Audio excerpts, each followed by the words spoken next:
En una fría sala de urgencias de Tijuana, en el año 2023, una enfermera llamada Brenda Ríos limpiaba con delicadeza el torso de un niño encontrado en una redada policial.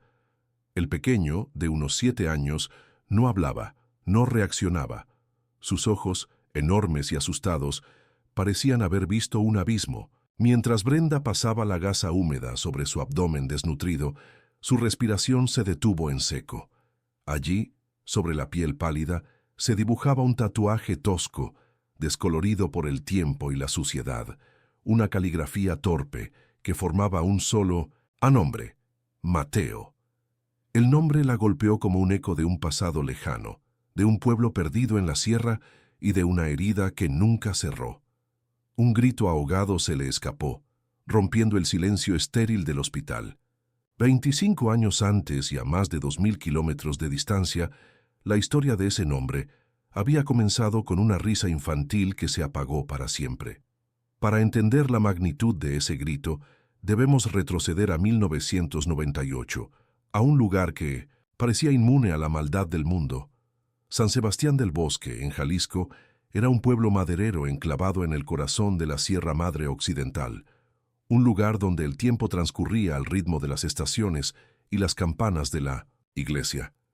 El aire olía perpetuamente a pino, a tierra húmeda y al humo de las cocinas de leña. Las casas, pintadas de colores vivos, se aferraban a las colinas, y sus puertas rara vez se cerraban con llave. La comunidad era una red invisible pero fuerte, donde todos se conocían, donde los niños jugaban en las calles hasta el anochecer, bajo la mirada vigilante de los vecinos. Era un santuario de tranquilidad, un microcosmos de seguridad, donde la única amenaza parecía ser el frío del invierno o las lluvias torrenciales del verano. En ese pequeño paraíso vivía la familia Herrera. Su hogar era una modesta casa de madera azul con tejas rojas, cuyo patio trasero se fundía con la imponente línea de árboles del bosque. Sofía Herrera, de 29 años, era el alma de esa casa. Maestra de primer grado en la escuela primaria Benito Juárez, su vida era un torbellino de amor y dedicación. Su risa era el sonido más frecuente en aquellas paredes, organizando con paciencia infinita los horarios de sus 2 hijos, las comidas familiares y los juegos en el jardín. Sofía era el ancla, la presencia constante y cálida que daba sentido a todo. Su mundo giraba en torno a sus pequeños y a sus alumnos, a quienes trataba con la misma ternura. Para ella, la felicidad era simple: el olor a café por la mañana y las voces de sus hijos al volver de la escuela. Javier Herrera, el padre, era una figura de contrastes. A sus 31 años, trabajaba como capataz de construcción, un hombre fuerte y honesto, cuyo amor por su familia era incuestionable, pero su presencia era intermitente. Sus jornadas eran largas y exigentes, a menudo viajando a obras lejanas por todo el estado de Jalisco. Su ausencia, aunque justificada por la necesidad de proveer, tejía una sutil tensión en el hogar. Se perdía festivales escolares, cumpleaños y las pequeñas victorias cotidianas de sus hijos. Sofía nunca se quejaba en voz alta, pero un resentimiento silencioso crecía en ella, una soledad que se hacía más pesada con cada viaje de Javier. Los niños, por su parte, sentían su ausencia como un vacío, un anhelo constante por un padre que amaban profundamente, pero que apenas conocían en la rutina diaria. Esa dinámica familiar había moldeado de forma particular a los hermanos. Miguel, con 9 años, había asumido un rol que no le correspondía. Era un niño tranquilo, observador y profundamente responsable. Consciente de la carga de su madre y la ausencia de su padre, se había convertido en el guardián de su hermano menor. Mateo, de 4 años, era su antítesis, un torbellino de energía, con el cabello castaño siempre revuelto, una sonrisa a la que le faltaba un diente y una curiosidad insaciable por el mundo. Miguel lo cuidaba con una solemnidad casi adulta, asegurándose de que no se alejara demasiado, de que no se cayera. Su relación era un pacto silencioso de protección y adoración. Para Miguel, Mateo no era solo su hermano, que era su responsabilidad más sagrada, un pequeño ser cuya seguridad dependía enteramente de él. Las mañanas en la casa de los Herrera comenzaban con el aroma del café de grano recién colado, un olor terroso y reconfortante que se mezclaba con el del pino húmedo que se filtraba desde el bosque. Sofía era siempre la primera en levantarse, moviéndose en la penumbra de la cocina con una gracia silenciosa. El sol de la sierra, todavía tímido, apenas comenzaba a teñir de naranja las cumbres lejanas.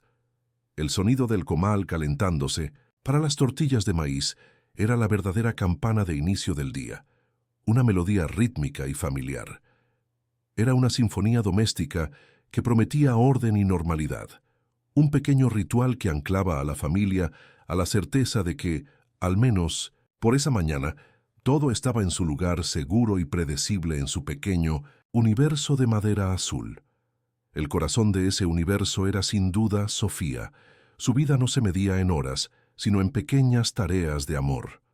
Desde trenzar el cabello de una alumna que llegaba despeinada a la escuela, hasta limpiar un raspón en la rodilla de Mateo con un beso y una curita.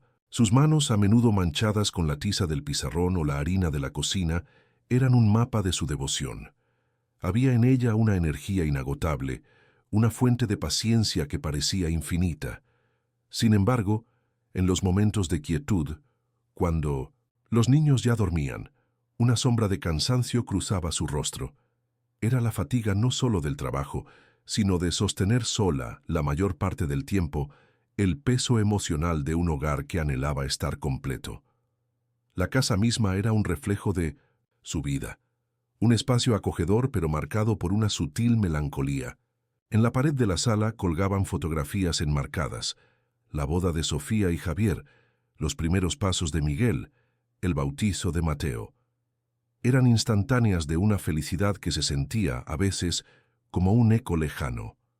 El patio trasero era el reino de los niños, un terreno de juegos que terminaba abruptamente, donde comenzaba la imponente muralla de oyameles y pinos. Ese bosque era a la vez un proveedor de sustento para el pueblo y un recordatorio constante de la naturaleza indómita que los rodeaba, una belleza salvaje que observaba en silencio la vida que se desarrollaba a sus pies, indiferente y eterna. Los fines de semana en que Javier estaba en casa, el ambiente se transformaba. Su risa grave llenaba los espacios que normalmente ocupaba el silencio. Traía consigo el olor a aserrín y a trabajo duro, y un aura de autoridad y juego que los niños adoraban. Esos días, el patio se llenaba de gritos de alegría mientras Javier levantaba a Mateo por los aires, haciéndole creer que podía tocar las nubes.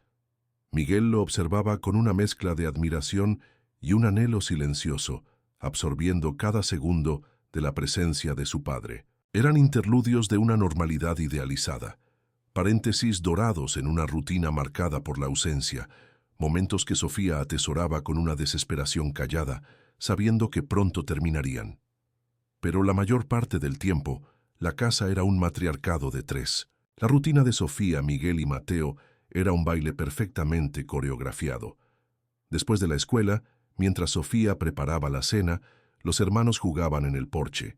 Miguel, con su seriedad prematura, a menudo inventaba juegos que mantuvieran a Mateo cerca y a la vista.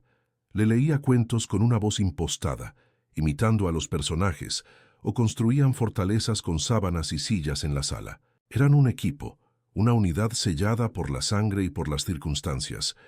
Miguel sentía el peso de su rol como guardián, un deber que había asumido sin que nadie se lo pidiera, simplemente porque entendía, a su manera infantil, que era lo correcto. Mateo, por su parte, vivía en un mundo de maravillas. Para él cada insecto era una criatura fantástica, cada charco una laguna misteriosa y el bosque del fondo, un reino encantado lleno de secretos. Su curiosidad no tenía límites, y su energía era un motor perpetuo. Corría descalzo por la hierba, con su cabello castaño pegado a la frente por el sudor, y su risa, una cascada de notas cristalinas, era la banda sonora de la casa. Era la personificación de la inocencia, un pequeño sol alrededor del cual giraban las vidas de Sofía y Miguel. Proteger esa luz, mantenerla a salvo de cualquier sombra, se había convertido en la misión tácita de su madre y de su hermano. La relación entre los dos hermanos era un microcosmos de cuidado y dependencia. Miguel, a pesar de sus 9 años, actuaba con la paciencia de un hombre mayor. Le enseñaba a Mateo a amarrarse las agujetas, aunque sus pequeños dedos se enredaran torpemente. Le explicaba con seriedad por qué no debía acercarse demasiado al arroyo que corría detrás de la propiedad. A cambio, Mateo lo adoraba con una devoción absoluta. Para él, Miguel no era solo su hermano mayor, era su héroe, su protector, el gigante sabio que conocía todas las reglas del mundo. Se aferraba a su mano al caminar por el pueblo, una pequeña sombra confiada siguiendo a su líder. Los domingos por la mañana, Sofía los llevaba a la misa en la iglesia de la plaza central. El olor a incienso y a cera quemada llenaba el aire, y las voces del coro resonaban en el viejo edificio de piedra. Después, compraban pan dulce en la panadería de don Eladio, cuyo aroma a canela y azúcar se esparcía por toda la calle. Era un ritual que los conectaba con la comunidad, con el ritmo lento y predecible de San Sebastián del Bosque. El pueblo entero parecía una extensión de su hogar, un lugar donde los vecinos se saludaban por su nombre y las puertas se dejaban abiertas. Esta sensación de seguridad comunal era un manto cálido, una ilusión de invulnerabilidad que nadie se atrevía a cuestionar. Las noches eran el momento de mayor intimidad. Después de cenar, Sofía se sentaba en la mecedora de la sala y les leía un cuento. Su voz suave y cadenciosa los transportaba a mundos de dragones y princesas. Luego venía el ritual de acostarse. Llevaba a Mateo a su cama, lo arropaba hasta la barbilla y le daba un beso en la frente, susurrando un «te quiero hasta la luna». Después iba al cuarto de Miguel, donde repetía el gesto, aunque con él compartía una mirada de complicidad, un reconocimiento silencioso del papel que ambos jugaban en esa pequeña familia. Eran momentos de una paz casi sagrada, un cierre, perfecto para días llenos de una felicidad sencilla y frágil. A veces, la ausencia de Javier se hacía más palpable. Sucedía durante las juntas de padres y maestros en la escuela de Miguel, donde Sofía se sentaba sola entre parejas, o en 1900 las llamadas telefónicas nocturnas, donde la conexión era mala y las palabras de Javier sonaban lejanas y cansadas. Sofía colgaba el teléfono y se quedaba mirando la oscuridad a través de la ventana de la cocina, y un suspiro se le escapaba, cargado de un anhelo y una soledad que no compartía con nadie. Miguel, desde su cuarto, a veces la oía y sentía una punzada de tristeza por su madre, una comprensión infantil de que algo fundamental faltaba en sus vidas. La comida en la casa de los Herrera era un lenguaje en sí mismo. Sofía cocinaba con los sabores de Jalisco, el picante sutil del chile de árbol, el aroma del cilantro fresco, la contundencia de los frijoles de la olla. Sus caldos de pollo en los días de frío eran legendarios, una cura para cualquier mal. Cuando Javier estaba, se preparaba carne asada en el patio, y el olor a humo y a carne a la parrilla atraía a los vecinos. La comida era amor, era celebración, era consuelo. La mesa, aunque a menudo con un puesto vacío, era el centro donde se compartían las historias del día, donde se reforzaban los lazos que los unían. El verano de 1998 llegó con un calor húmedo y con el zumbido constante de las cigarras. Los días eran largos y luminosos, invitando a los niños a pasar más tiempo al aire libre. El bosque, en esa época del año, estaba en su máximo esplendor, un mar de verdes intensos y sombras profundas. Para Mateo, era un llamado irresistible. A menudo se paraba en el límite del patio, con sus grandes ojos fijos en la densidad de los árboles, como si escuchara una canción que solo él podía oír. Miguel siempre estaba allí para tomarlo de la mano y alejarlo suavemente, recordándole la promesa que le había hecho a su madre: nunca, nunca te adentres solo en el bosque. A pesar de las tensiones subyacentes, la vida de los Herrera era, en su esencia, feliz. Estaba construida sobre una base de amor genuino y de rutinas que proporcionaban una sensación de estabilidad. Era la felicidad de las cosas pequeñas, el sabor de un mango maduro comido bajo el sol, el sonido de la lluvia sobre el techo de teja, la calidez de un abrazo antes de dormir. Vivían inmersos en la creencia de que su mundo, contenido dentro de los límites de San Sebastián del Bosque, era un refugio. No podían saber que esa misma sensación de seguridad era una fina capa de cristal, a punto de ser hecha añicos por un solo momento de descuido. Un par de semanas antes de la fiesta patronal, la familia hizo un pequeño día de campo junto al río. Javier había regresado de un trabajo en Guadalajara y quería pasar tiempo de calidad con ellos. Extendieron un mantel a cuadros sobre la hierba y comieron tortas de jamón y bebieron agua de Jamaica. Javier y los niños lanzaron piedras planas para verlas rebotar en el agua. Sofía los observaba desde el mantel, y por primera vez en mucho tiempo sintió que el peso en sus hombros se aligeraba. El sol se reflejaba en el cabello de sus hijos y en la sonrisa de su esposo, y en ese instante su familia se sintió completa, perfecta e indestructible. Esa imagen, la de sus 4 siluetas recortadas contra el sol poniente junto al río, se convertiría en el último recuerdo verdaderamente intacto de su vida juntos. Era un testamento de lo que eran y de todo lo que estaban a punto de perder.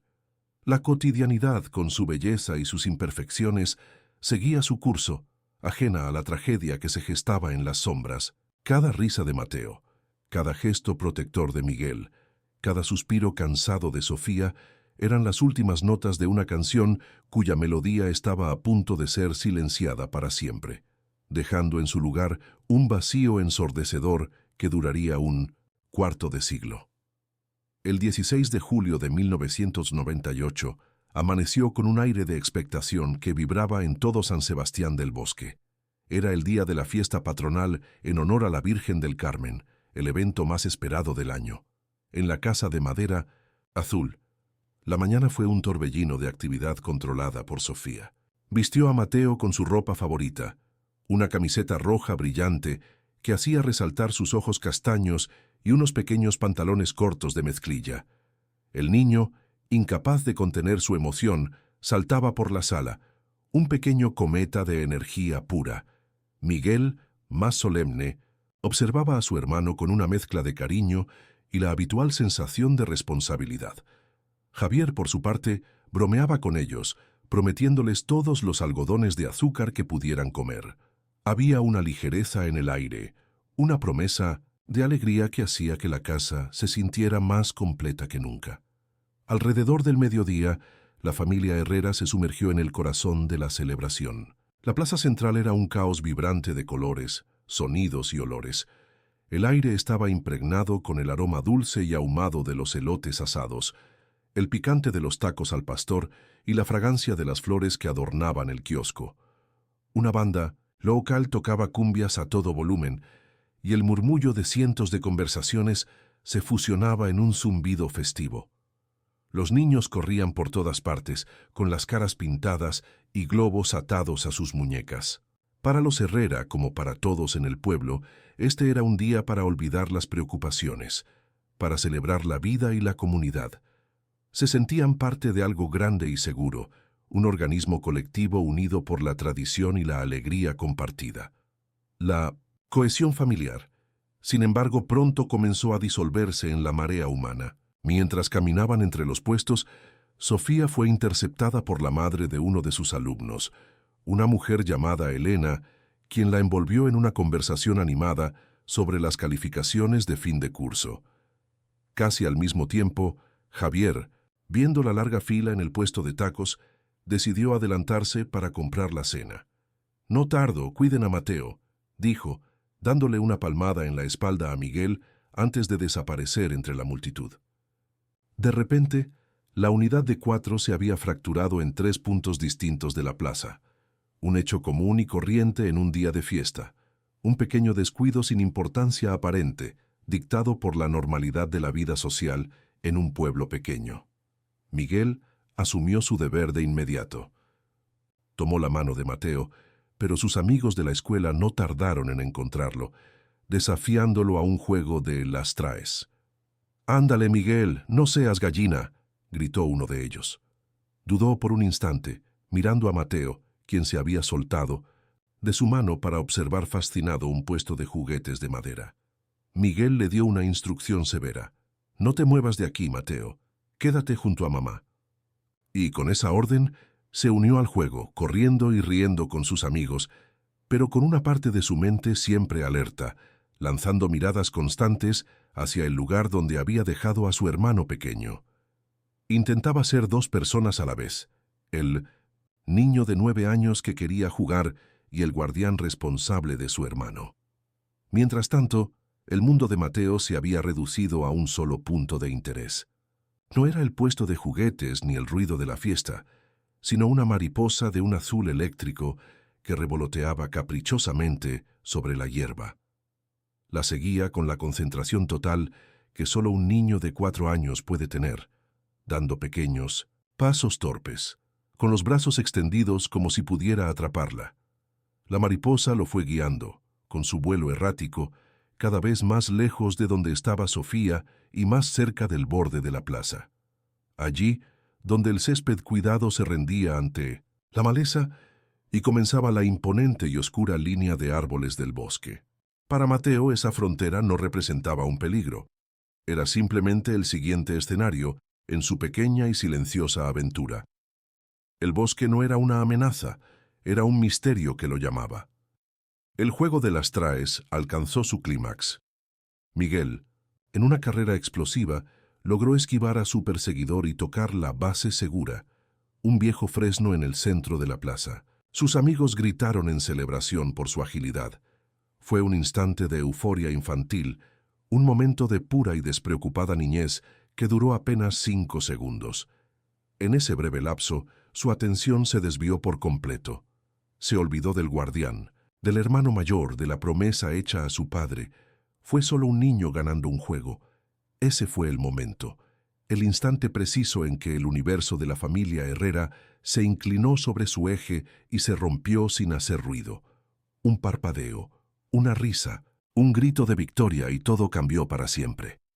Con una sonrisa de triunfo aún en el rostro, Miguel se giró para buscar a su hermano. Su mirada barrió el área cerca de su madre, que seguía conversando. Vio el puesto de juguetes, vio la hierba, vio a la mariposa azul, que ahora descansaba tranquilamente sobre una flor silvestre, como si nada hubiera pasado. Pero el espacio, que debía ocupar una camiseta roja y unos pantalones de mezclilla, estaba insoportablemente vacío. Mateo no estaba allí. Miguel sintió una punzada helada en el estómago.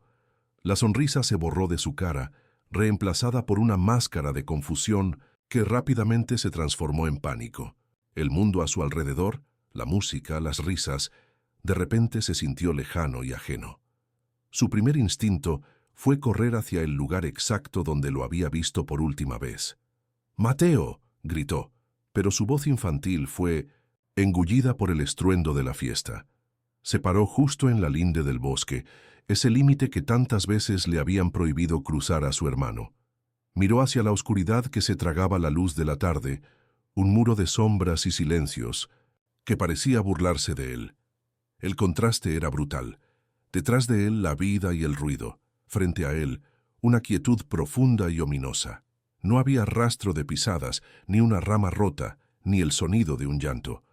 Era como si la tierra se hubiera abierto y se lo hubiera tragado sin dejar la más mínima evidencia. El pánico se apoderó de él por completo. Corrió como nunca antes en su vida, abriéndose paso a empujones entre las piernas de los adultos, con el corazón martilleándole en los oídos. Su único objetivo era encontrar a su madre. La vio todavía riendo con la señora Elena, ajena a la catástrofe que se había desatado. «¡Mamá!», gritó con la voz quebrada por el miedo. «¡Mamá! ¡No encuentro a Mateo!». Sofía tardó un segundo en procesar las palabras. Su sonrisa se congeló y luego se desmoronó. La expresión de su rostro pasó de la alegría a la incredulidad, y de ahí al terror más absoluto en una fracción de segundo. El color desapareció de su cara y sus ojos se abrieron desmesuradamente, escaneando frenéticamente el área a su alrededor. Fue en ese preciso instante que la fiesta terminó para los Herrera. El grito ahogado de Sofía fue el primer indicio para los que estaban cerca. Javier, que regresaba con 2 platos de tacos humeantes, vio la expresión de su esposa y lo comprendió todo sin necesidad de palabras.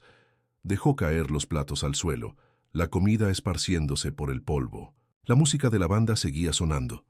La gente seguía riendo, pero para ellos todo ese sonido se había convertido en un ruido blanco, el telón de fondo de una pesadilla que apenas comenzaba. La desaparición de Mateo no fue un estallido, sino un acto de sustracción silencioso y perfecto. Un pequeño agujero se había abierto en el tejido de la realidad, y su hijo, su hermano, se había desvanecido a través de él. El primer grito de Sofía fue el que rompió el hechizo de la fiesta. Fue un sonido agudo, animal, que cortó el aire festivo como un cuchillo.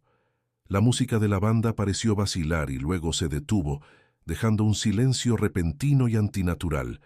Las cabezas se giraron, las conversaciones se apagaron. Javier, que había llegado corriendo, la tomó por los hombros, su rostro una máscara de confusión y pánico. «¿Dónde está?», repetía él, con la voz ahogada. Pero Sofía solo podía negar con la cabeza, sus ojos desorbitados buscando desesperadamente una camiseta roja en un mar de gente que ahora los observaba con una mezcla de curiosidad y alarma. El corazón colectivo de San Sebastián del Bosque se detuvo en ese instante, consciente de que algo terrible acababa de suceder en el lugar más seguro del mundo. La reacción de la comunidad fue inmediata y visceral. En cuestión de minutos, la fiesta se disolvió en una búsqueda caótica y desesperada. Hombres, mujeres y adolescentes se organizaron en grupos improvisados, armados con la luz de sus teléfonos móviles y linternas que alguien trajo de su camioneta. Se adentraron en la linde del bosque, sus voces resonando en la creciente oscuridad, gritando «¡Mateo! ¡Mateo!».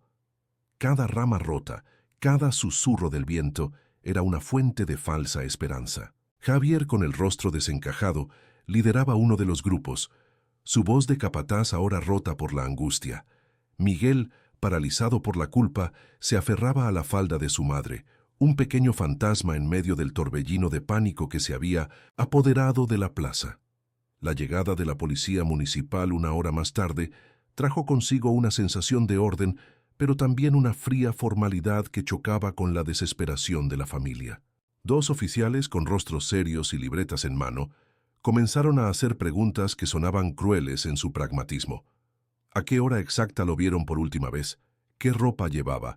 ¿Habían tenido alguna discusión familiar reciente? Sofía, incapaz de articular palabra, se limitaba a sollozar, mientras Javier respondía con una paciencia forzada que apenas contenía su furia y su impotencia. La escena de su dolor se estaba convirtiendo en un informe oficial, el primer paso en un laberinto burocrático que los alejaría aún más de la simple y terrible verdad. Su hijo no estaba. Esa primera noche fue una tortura interminable. La casa de madera azul, que horas antes rebosaba de alegría, se convirtió en una tumba silenciosa y fría. Sofía se sentó en la mecedora de la sala, inmóvil, con la mirada perdida en la oscuridad del patio trasero, como si esperara ver a Mateo aparecer entre los árboles en cualquier momento. Javier caminaba de un extremo a otro de la casa, un animal enjaulado, marcando el suelo de madera con sus pasos nerviosos.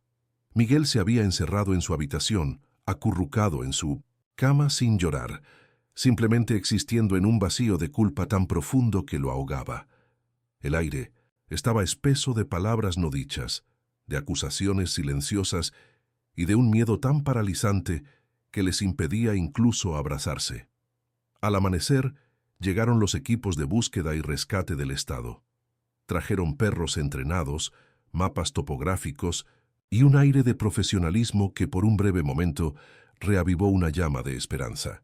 Observaron desde el porche cómo los hombres y mujeres con uniformes se adentraban metódicamente en el bosque, peinando el terreno en una cuadrícula perfecta. El ladrido ocasional de un perro de búsqueda era un sonido que les helaba la sangre, una mezcla de anticipación y terror. Cada vez que un oficial se acercaba a la casa, contenían la respiración, rezando por una noticia, cualquier noticia, pero temiendo las palabras que pudieran confirmar su peor pesadilla. El bosque, que siempre había sido un telón de fondo, Familiar, ahora se había convertido en un monstruo silencioso que guardaba su secreto. Con los equipos de búsqueda llegaron también los medios de comunicación. Camionetas con logotipos de canales de televisión de Guadalajara se estacionaron en la calle de tierra frente a la casa. Reporteros con micrófonos extendidos intentaban obtener una declaración, una imagen del dolor. La tragedia íntima de los Herrera se transformó en una noticia de interés público, su sufrimiento empaquetado en segmentos de 2 minutos para el noticiero de la noche. Sofía se escondía detrás de las cortinas, sintiéndose violada en su duelo, mientras Javier los enfrentaba con una hostilidad apenas contenida. La cara sonriente de Mateo en una foto tomada en su último cumpleaños comenzó a aparecer en las pantallas de televisión de todo el país, convirtiéndolo en el niño desaparecido de la semana. En los días siguientes, el pueblo se llenó de la imagen de Mateo. Cientos de carteles con la palabra "se busca" en letras rojas y gruesas fueron impresos. Miguel, en un intento desesperado por enmendar su error, acompañaba a su padre a pegarlos en cada poste de luz, en la ventana de la panadería, en el tablón de anuncios de la iglesia. Cada cartel era un golpe en el pecho. Ver la cara sonriente de su hermano, con el espacio entre sus dientes repetida hasta el infinito, era una tortura. La comunidad, aún conmocionada, colaboraba. Don Eladio, el panadero, no solo puso el cartel en el lugar más visible de su tienda, sino que se negó a cobrarles el pan durante semanas. Era un gesto de solidaridad que, sin embargo, subrayaba su nueva y terrible identidad, la familia a la que le había ocurrido una desgracia. La policía interrogó a todos los que pudieron haber visto algo. Hablaron con la señora Elena, la madre con la que Sofía conversaba, pero ella solo recordaba haber hablado del clima y de la escuela. Interrogaron a los amigos de Miguel, los niños con los que jugaba a las traes, pero sus recuerdos eran un borrón de risas y carreras, sin rastro de Mateo. Una vecina anciana, doña Carmen, que pasaba la mayor parte del día mirando por su ventana, juró haber visto una camioneta vieja y oxidada cerca de la plaza, una que no era del pueblo.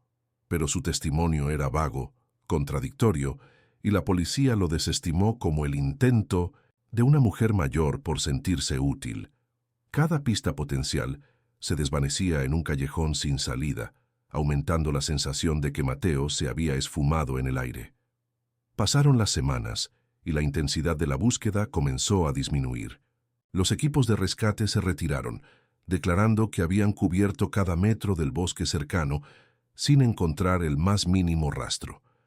El jefe de la policía local, un hombre de buen corazón pero con recursos limitados, visitó a la familia para informarles que, aunque el caso seguía abierto, ya no podían mantener una búsqueda activa. Sus palabras, aunque amables, sonaron como una sentencia de abandono. La frustración de Javier se convirtió en una rabia sorda contra la ineficacia de las autoridades. Se sentía solo, gritando en un pozo donde nadie parecía escucharlo. La maquinaria del mundo seguía girando, indiferente a su tragedia personal. El apoyo de la comunidad, antes tan sólido, comenzó a erosionarse con el paso del tiempo. Las visitas de los vecinos se hicieron menos frecuentes. Las miradas de compasión se transformaron en miradas incómodas. La gente de San Sebastián del Bosque, aunque conmovida, necesitaba volver a su normalidad, a creer que su pueblo seguía siendo seguro. El cartel de Mateo, que antes provocaba una punzada de dolor, ahora era parte del paisaje urbano, un recordatorio incómodo de una herida que la comunidad quería cerrar. Los Herrera comenzaron a sentirse como fantasmas en su propio pueblo, marcados por una tragedia que los demás preferían olvidar. El aislamiento se cernía sobre ellos, tan denso y sofocante como la niebla de la sierra. Luego, como un veneno, lento comenzaron los rumores, susurros en el mercado, conversaciones a media voz en la tortillería. ¿Por qué Javier estaba ausente tan a menudo? ¿Tenía problemas, deudas?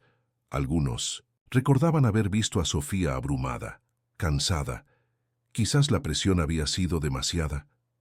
La teoría de la camioneta oxidada de doña Carmen fue reemplazada por especulaciones más oscuras y cercanas. La sospecha, como una mala hierba, comenzó a crecer en las grietas de la compasión, envenenando el recuerdo de la familia que todos conocían. Para los Herrera, este giro fue quizás el golpe más cruel. No solo habían perdido a su hijo, sino que ahora estaban perdiendo su reputación, su historia, su lugar en la comunidad que había sido su mundo entero. La Casa de Madera Azul se convirtió en el epicentro de esta implosión. El dolor compartido, que podría haberlos unido, los destrozó. Las discusiones entre Sofía y Javier ya no eran sobre la búsqueda, sino sobre el pasado. Cada ausencia de Javier, cada suspiro de cansancio de Sofía, se convirtió en un arma. Se culpaban mutuamente en un silencio denso y cargado de resentimiento. Javier comenzó a dormir en el sofá. Sofía pasaba horas en el cuarto intacto de Mateo, respirando el olor de su ropa, aferrándose a los últimos vestigios de su presencia. La casa, que alguna vez fue un hogar, ahora era solo un edificio que contenía 3 soledades distintas y una ausencia insoportable. Miguel cargaba con su propia cruz en silencio. Dejó de ser el niño responsable para convertirse en una sombra. En la escuela su rendimiento se desplomó. Se sentaba en la última fila, con la mirada vacía, ajeno a las lecciones y a los juegos de sus compañeros. En casa, evitaba la mirada de sus padres, convencido de que en sus ojos veía el reflejo de su fracaso. Pasaba las tardes encerrado en su cuarto, dibujando una y otra vez la misma escena. Una mariposa azul volando hacia un bosque oscuro. Era su confesión, su penitencia, un intento de purgar una culpa que sabía que lo acompañaría por el resto de su vida. El niño de 9 años había muerto en la plaza junto con la inocencia de su hermano. El pueblo mismo comenzó a cambiar, a sanar a su manera, dejando a los Herrera atrás. Los carteles de Se Busca se despegaron con el sol y la lluvia, sus bordes rasgados ondeando al viento como banderas de una batalla perdida. La plaza central volvió a llenarse de niños jugando, aunque ahora las madres los vigilaban con una ansiedad que antes no existía. La historia del niño Herrera se convirtió en un cuento con moraleja, una leyenda local para asustar a los pequeños y evitar que se acercaran demasiado al bosque. Para los nuevos residentes que llegaban al pueblo, la casa de madera azul al final de la calle era simplemente la casa donde ocurrió aquella tragedia, un lugar marcado por un dolor que ya no les pertenecía. Así, la búsqueda activa de Mateo Herrera terminó, pero fue reemplazada por un vacío mucho más profundo y duradero. La esperanza desesperada de los primeros días se transformó en una rutina de dolor sordo. Ya no había equipos de rescate, ni reporteros, ni vecinos trayendo comida. Solo quedaba el silencio, un silencio que ocupaba la silla vacía en la mesa, que resonaba en el cuarto de juegos, que gritaba desde el patio trasero, donde la hierba crecía sin control. La desaparición de Mateo ya no era un evento. Se había convertido en el estado permanente de sus vidas. La puerta del bosque se había cerrado, y la familia Herrera se quedó afuera, en un limbo de incertidumbre y pena, esperando una respuesta, que nunca llegaría. El tiempo, para la mayoría, es un río que fluye, que arrastra los recuerdos y suaviza los bordes afilados del dolor. Pero para la familia Herrera, el tiempo no fue un río, sino un glaciar. No fluyó, se acumuló. Lenta, pesada e inexorablemente, la ausencia de Mateo se fue compactando sobre sus vidas, año tras año, hasta convertirse en un hielo denso y perpetuo que congeló sus almas. 25 años después, en el 2023, el sol seguía saliendo sobre San Sebastián del Bosque, pero para Sofía, Javier y Miguel, la tarde del 16 de julio de 1998 nunca había terminado. Simplemente se había estirado, cubriendo cada día subsiguiente con su sombra larga y fría, una penumbra en la que aprendieron a respirar, a moverse y a existir sin volver a sentir calor. Sofía Herrera permaneció en la casa de madera azul, que se había transformado en un mausoleo.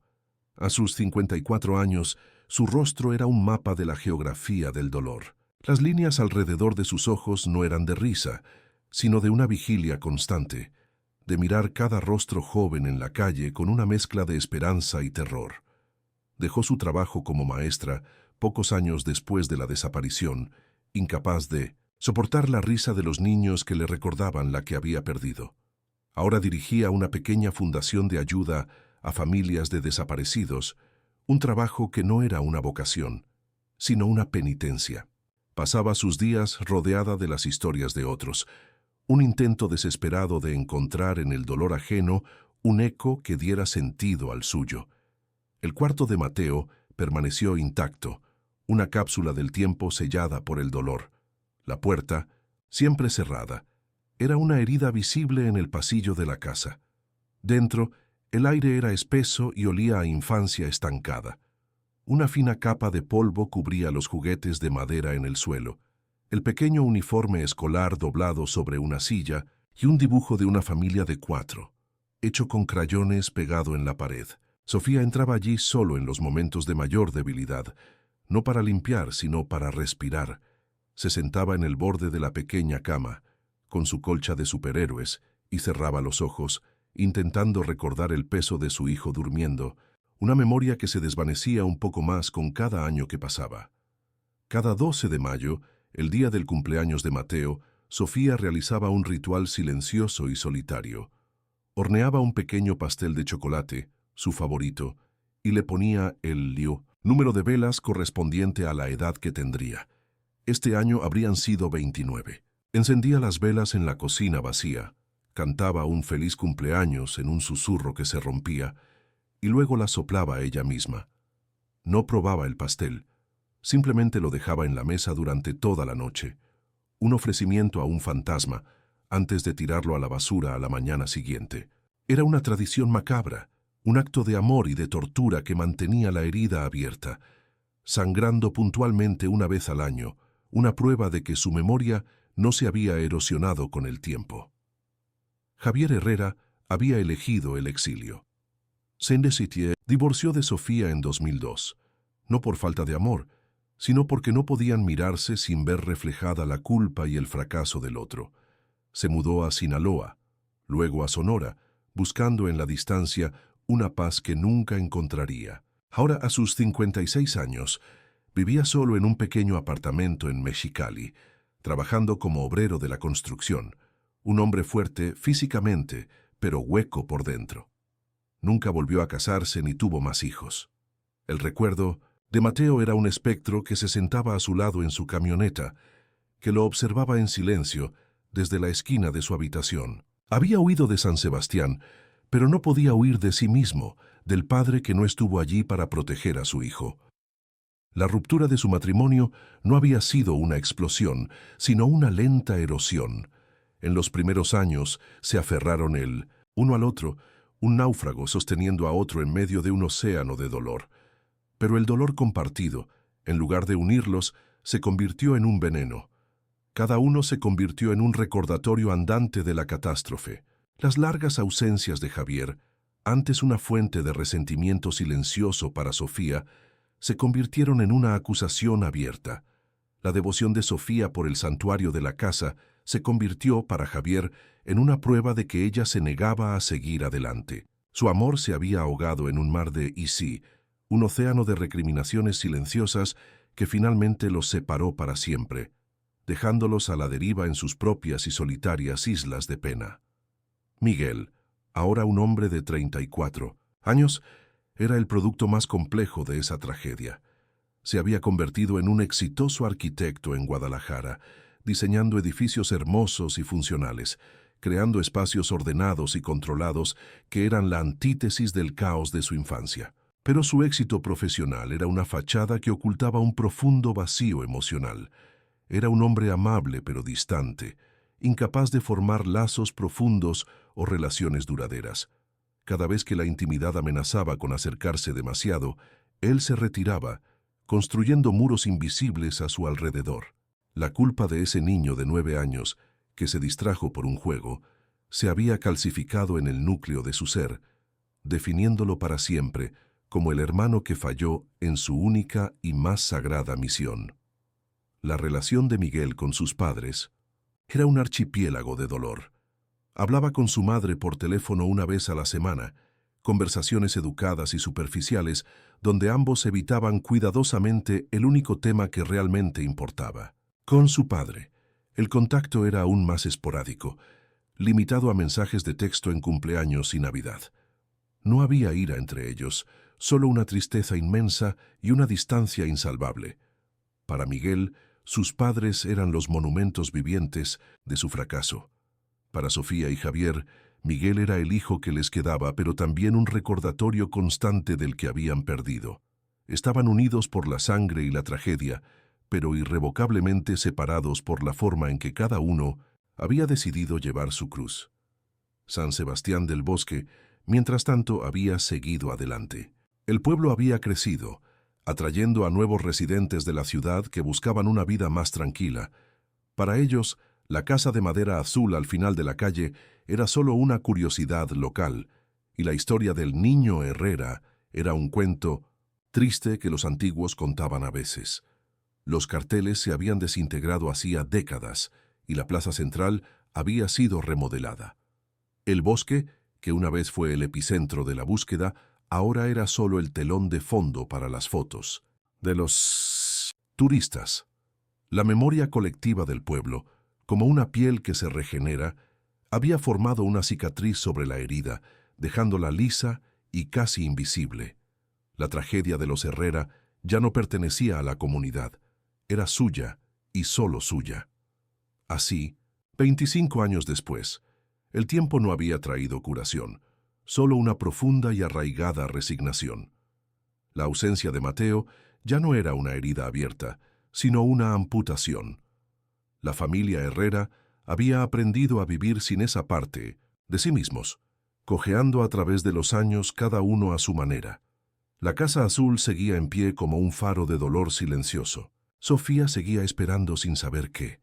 Javier seguía huyendo de lo ineludible y Miguel seguía construyendo fortalezas para proteger un corazón que ya estaba roto. No sabían que a más de 2000 kilómetros de distancia, en la árida frontera de Tijuana, el eco de esa tarde de julio estaba a punto de regresar, no como una respuesta, sino como un grito que destrozaría el glaciar de silencio bajo el que habían vivido durante un cuarto de siglo. El grito de Brenda Ríos rompió la quietud estéril de la sala de urgencias como un cristal al estrellarse. Un sonido agudo, ahogado, cargado de un horror que nadie en la habitación podía comprender.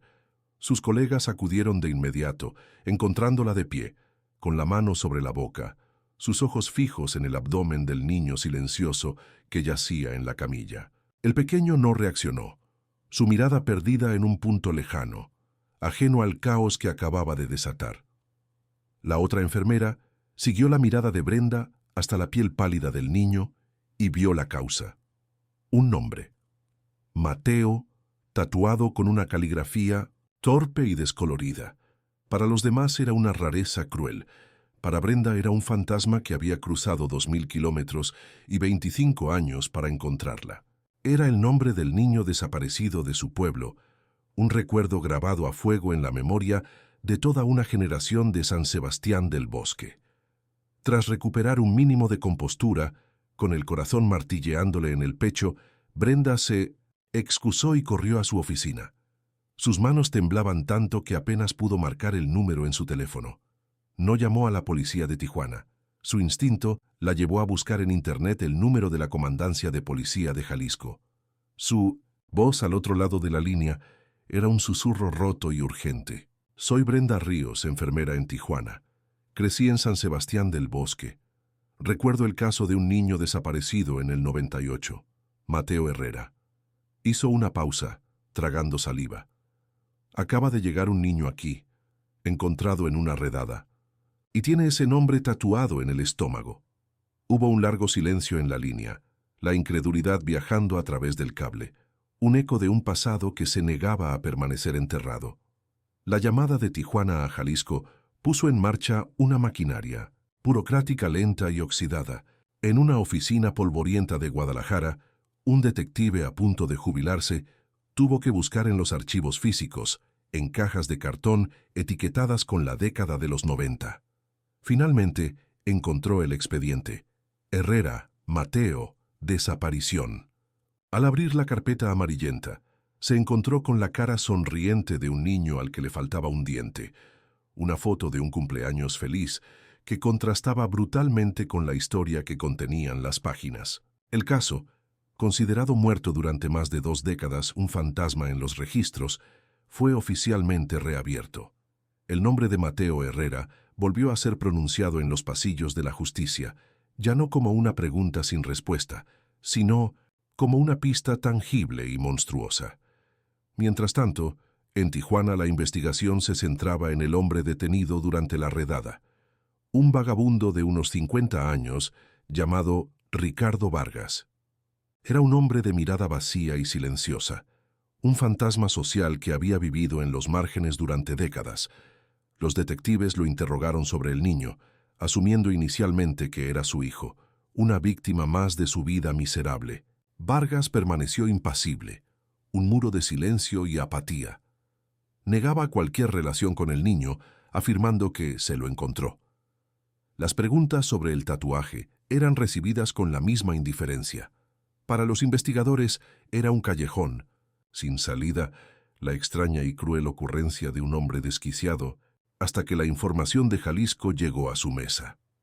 Fue la mención de San Sebastián del Bosque lo que finalmente resquebrajó el muro de silencio de Ricardo Vargas, cuando un detective, ahora armado con los detalles del caso de 1998, pronunció el nombre del pueblo. Algo cambió en la mirada vacía de Vargas. No fue remordimiento ni miedo, sino un destello casi imperceptible de orgullo, como si le hubieran recordado una vieja hazaña. Los detectives presionaron, conectando el nombre tatuado con el lugar y la fecha. Ya no le preguntaban por el niño en el hospital, sino por otro niño, uno de hacía 25 años, uno que perseguía una mariposa azul en una fiesta patronal. Y entonces, con una calma que helaba la sangre, Ricardo Vargas comenzó a hablar, y la verdad que emergió fue más oscura de lo que nadie podría haber imaginado. La confesión no fue una inundación, sino una fuga lenta y venenosa de palabras. Vargas relató con una memoria fotográfica y escalofriante los eventos del 16 de julio de 1998. Estaba de paso por el pueblo, atraído por la fiesta. Vio a Mateo solo, fascinado por la mariposa en la linde del bosque. Con una facilidad aterradora, lo atrajo hacia la espesura con la promesa de mostrarle más. No hubo gritos, no hubo lucha. Fue, en sus propias palabras, fácil. Mientras hablaba, los detalles que proporcionaba coincidían perfectamente con la cronología de la desaparición, llenando los vacíos que habían torturado a la familia Herrera durante un cuarto de siglo. Cada palabra era un clavo que sellaba un ataúd que había permanecido abierto demasiado tiempo, confirmando que el monstruo no había sido una teoría, sino un hombre real. Y entonces, con una frialdad que dejó a los experimentados detectives sin aliento, Vargas confesó el resto. No mantuvo a Mateo cautivo. El propósito del secuestro nunca fue ese. A las pocas horas de llevárselo, en la soledad de la sierra, lo había asesinado. La esperanza a la que Sofía se había aferrado como a un clavo ardiendo durante 25 años, la frágil posibilidad de un reencuentro, de un milagro, no se desvaneció. Fue ejecutada en esa sala de interrogatorios por la voz monótona de un monstruo. Dijo haber enterrado el cuerpo en algún lugar profundo del bosque, un lugar cuya ubicación exacta, afirmó, ya no recordaba. La confesión no traía un cuerpo que llorar, solo la certeza absoluta y brutal de un final que había ocurrido mucho, antes de lo que nadie pensaba. Pero el horror no terminaba ahí. Cuando le preguntaron por el tatuaje, por el niño vivo que estaba en el hospital, la verdadera depravación de Ricardo Vargas se reveló por completo. El niño no era su hijo, era otra víctima, secuestrada años después en otro pueblo olvidado. El tatuaje, explicó Vargas, era un tributo, un recordatorio. Se refirió a Mateo como el primero, su obra maestra, el crimen perfecto que nunca fue resuelto. Tatuar su nombre en el cuerpo de su siguiente víctima era una forma retorcida y posesiva de mantener vivo ese recuerdo, de convertir a un niño inocente en un lienzo vivo para su pecado original. No era un acto de remordimiento, sino de propiedad. El nombre de Mateo no era un error, era un trofeo. La noticia no llegó a San Sebastián del Bosque por teléfono. 2 días después, un coche oficial sin insignias se detuvo frente a la casa de madera azul. Un detective de la Fiscalía de Jalisco, un hombre de rostro solemne, caminó lentamente por el sendero de grava y llamó a la puerta. Sofía abrió. A sus 54 años, su rostro estaba acostumbrado a la decepción, pero al ver la expresión del hombre, supo que esto era diferente. No era la falsa esperanza de un vidente ni la compasión de un periodista. Era la gravedad de la verdad. Lo invitó a pasar en silencio y se sentaron en la sala donde colgaban las fotos de una felicidad lejana. Su corazón, un músculo entrenado en la espera, se preparó para el impacto final. El detective fue directo, pero sus palabras fueron cuidadosamente elegidas. Una gasa intentando amortiguar el golpe de un martillo. Le habló de la llamada de Tijuana, del niño encontrado, del tatuaje. Luego, con una suavidad que no podía ocultar la brutalidad de los hechos, le comunicó la confesión de Ricardo Vargas. Le explicó que Mateo había sido asesinado el mismo día de su desaparición. Le contó la historia del tatuaje, el porqué. Sofía no gritó, no lloró, no hubo ninguna explosión de dolor.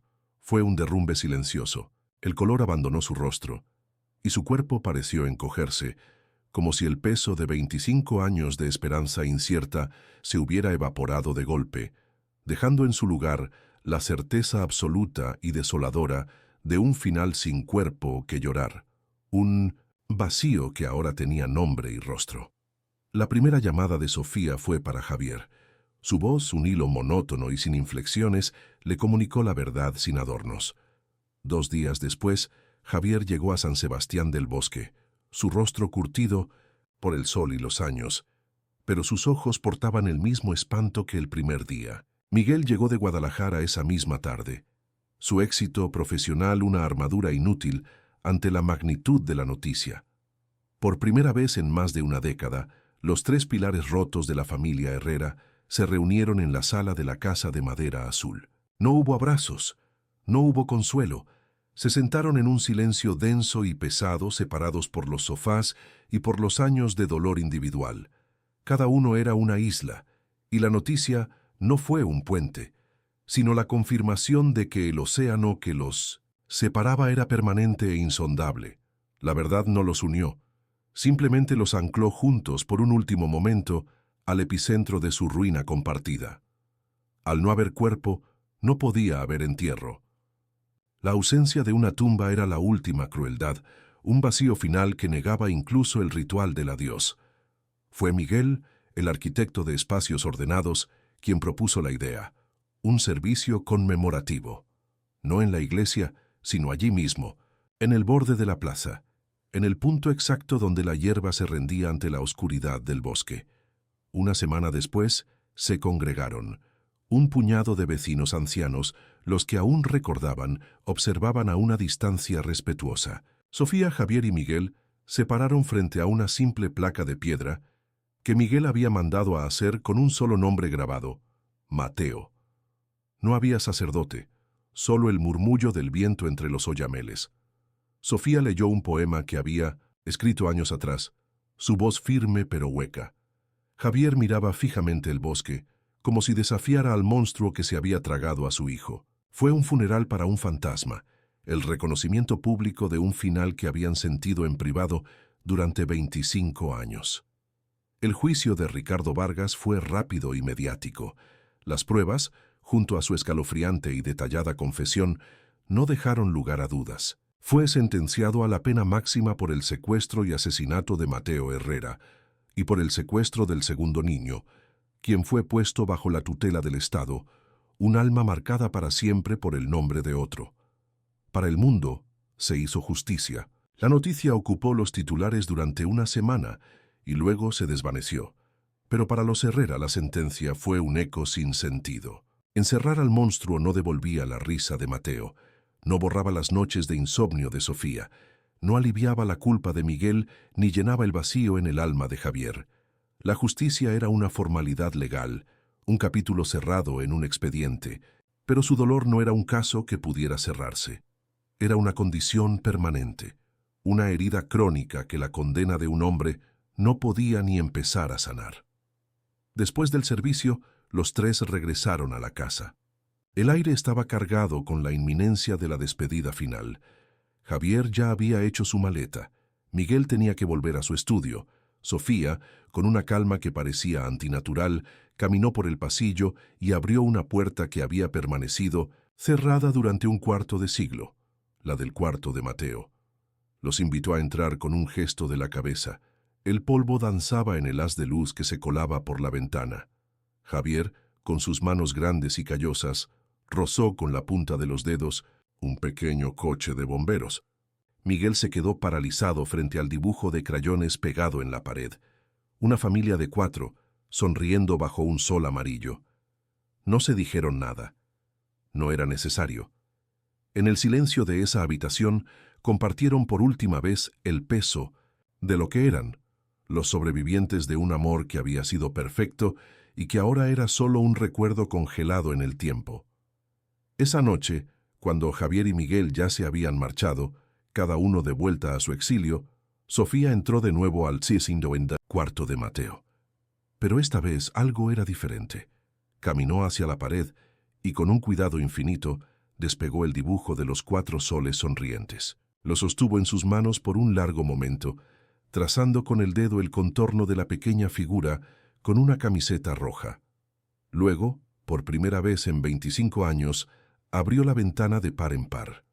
El aire fresco de la noche serrana entró en la habitación, llevándose consigo el olor a tiempo estancado.